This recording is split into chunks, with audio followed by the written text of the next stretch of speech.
Hello, my name is Laya Maheshwari. I am a journalist from India. I generally write about cinema, censorship, and politics.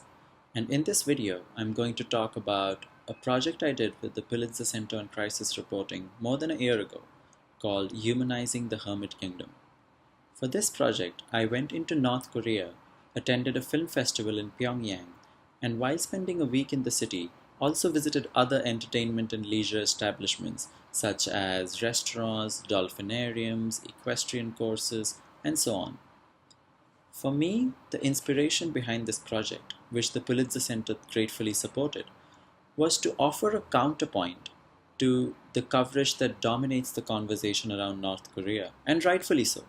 The country's nuclear weapons program, the state's human rights violations, and their cyber fraud, trafficking, and other crimes are grave and need all the coverage we can muster. But that doesn't need to be the only thing that's talked about when it comes to North Korea. When I was in Pyongyang, I attended different movie screenings and spoke to the people who had worked in the country's film industry, and it's true. Pyongyang does not represent North Korea. The people living in the capital city are privileged as much as the North Korean social hierarchy allows. But it was still enlightening to talk to them, observe whatever I could of their lives, and see where their privilege manifested itself or where the facade fell through. It's been more than a year since I returned from Pyongyang, and in the meantime, the coverage and conversation around North Korea has drastically evolved.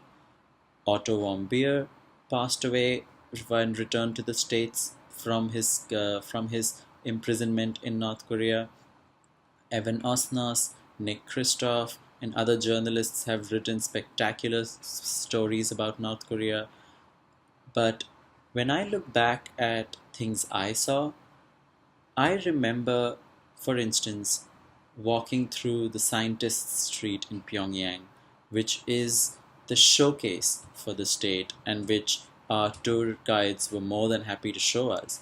But noticing even then the frost on the outside of the windows in the apartment buildings and the lack of electricity in them and some things that didn't add up, and noticing the reticence or reluctance of my tour guides to address them.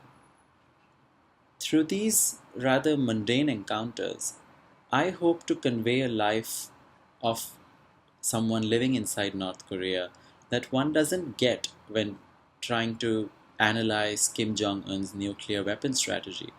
And through my pieces, two of which were in the New York Times, one of which was in The Caravan, an Indian magazine, and one of which was in Aeon magazine, I hope some of that did come through.